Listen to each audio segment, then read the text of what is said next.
Women are less likely to utilize AI in their work, even if it's appropriate.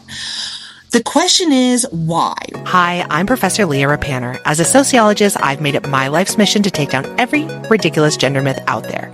Like, do pretty people get paid more, or are women better multitaskers? This is MissPerceived. Hi, everyone. Welcome to MissPerceived. On today's episode, I'm going to ask you about AI, and I'm specifically going to ask you about the gender differences in use of AI. Are you currently using AI to help you at your work? What does it look like for you? Are you finding it's useful? Are you finding it makes mistakes?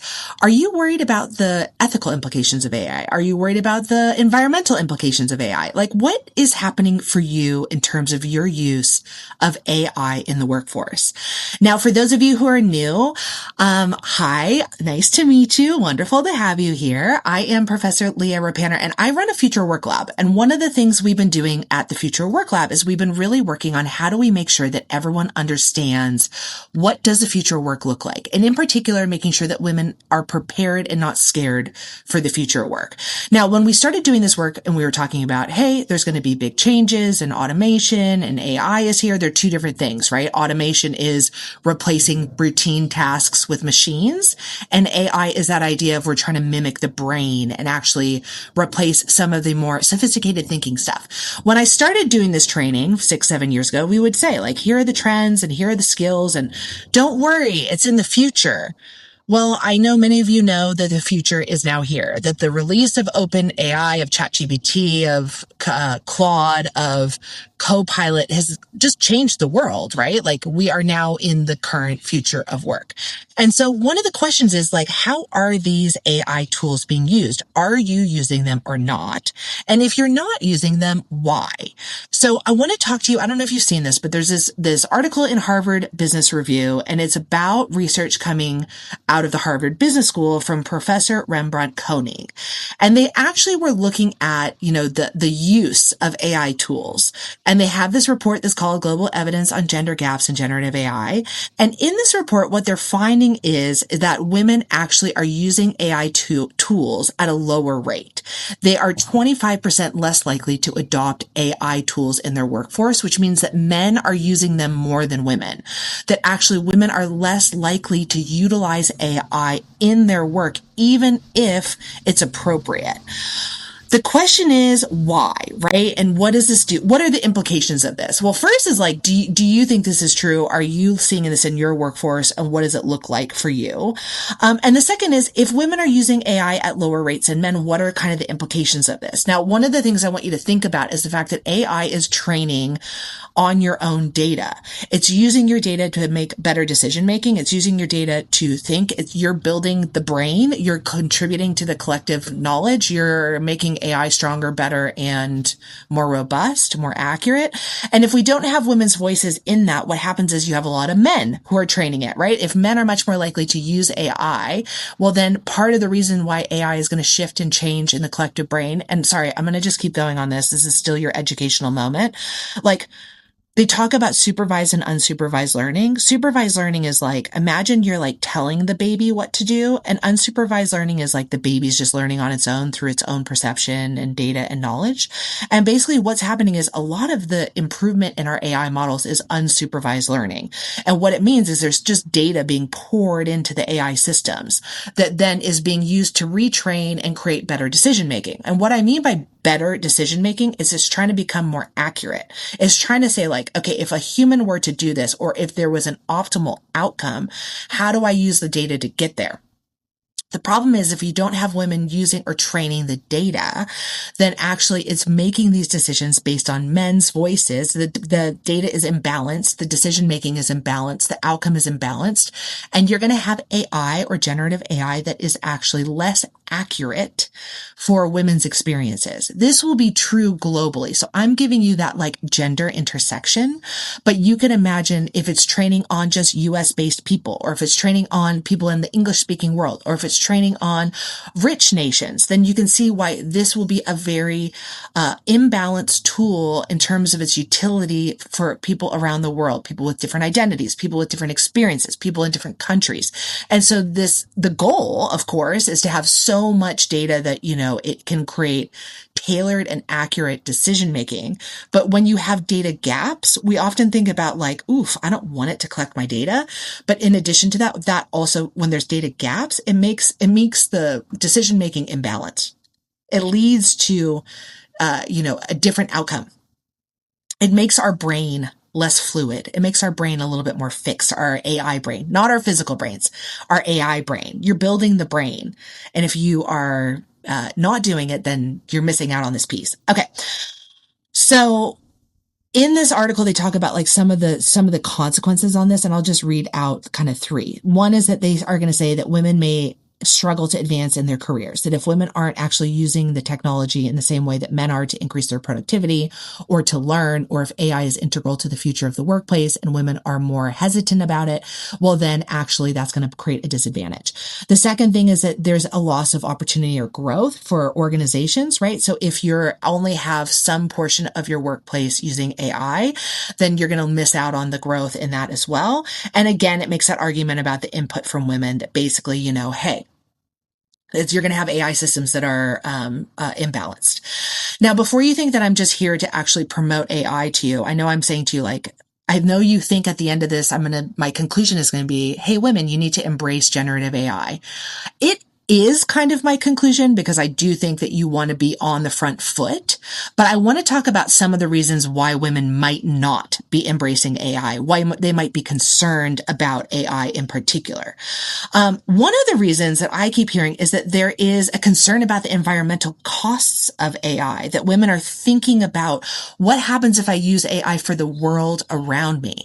Now, if you know that I love to bring everything always back to the mental load, right? One of the things about this is the mental load. So for those of you who don't know, the mental load is the emotional thinking work you do to keep your work, life, and family running. There's 8 different types. And one of them is like safety and Medicare. Meta is like, what is the world I want to create? How do I want to leave a legacy for my children? Is the world working in the way in which I want it to be? Is the world functioning aligned with my values? And then safety is like, are we in the safe world? Is the world safe for me and my loved ones? I think a lot of women are thinking about the environmental costs. I think a lot of people are thinking about the environmental costs of using AI, right? So this is a mental load piece. I don't think this is unilateral to women. Like, I don't think the only women are thinking about the environmental costs of AI, but I think many of us are thinking about the environmental cost, and that's a deterrent to using it. That is something that then will make you think, I don't know if I should. I'll also tell you a little bit about, there was a report that came out of this organization, Code for Good Now, and they surveyed about 1,000 people about AI use. And what they found was that if they told someone that a woman versus a man was using the AI to help with their work, they were much more likely to say that the woman was incompetent if she used AI, that if he was using AI, he was much smarter, like he was more smart and strategic. If a woman used AI, they also said that she was less trustworthy. They found a generational divide too, that actually Gen Zs were a little bit more punitive about using AI to make these decisions. And in particular, if they were told that a woman is using AI. So this begs the question too, are women kind of avoiding AI in part because they think it's unethical, because they want to show that they actually are competent and capable in the workforce? Like, there's a couple of issues happening simultaneously. One is that women might not feel as comfortable with technology. They might not be using technology in the same way as men. And so we need to reduce the barrier to ensure that women have the same level of comfort, skills, understanding of AI, generative AI, and technology in general. That's A. Actually, I'm going to give you 3. B is that they could be in occupations whereby they are less likely to be asked to use AI. As sociologists, we would call this occupational sorting. It's the idea that like women go into certain occupations and then men don't. So, they might be more likely to go into healthcare, or they're more likely to go into education, or they might be more likely to go into clerical jobs. And some of these positions these types of work may be less likely to ask for you to use generative AI. That's B and C. I don't know which one I'm at. The D could be that there's concerns about what does it look like? What about the ethics, the morals of, using AI? And that could be a piece of people's mental load. And then the alternative could be that, we want to show our worth, that at a workplace in which you are already at a disadvantage because you're seen as you're seen as less competent or less skilled, or you're seen as, less ambitious or less driven, that all of a sudden, if your work is now questioned because you're using generative AI, and people are now going to say, oh, well, see, she's not good anyway because she can't even think through the problem. She's using AI to solve the problem. That can be additional barrier, those stereotypes around it. I want to know what you think. I know that this is, some reporting. As I was going through the data on this, I was thinking, this is so interesting because some of this is, I think, new. I think we need additional data to get the full landscape on use. But if you have groups that are not using AI, or are using it at a lower rate, or you're not using it as much, what are the consequences of that? I'll say to you that I use AI, yes, sometimes. And sometimes I feel like when I use it, I become less sharp. Like it takes away my critical thinking. It almost makes my brain a little bit lazy because it's so easy and it's so quick and it sounds so good. But it's often like, I don't know, like some sort of diet beverage where you think you're getting substance in it, but actually it's not good quality.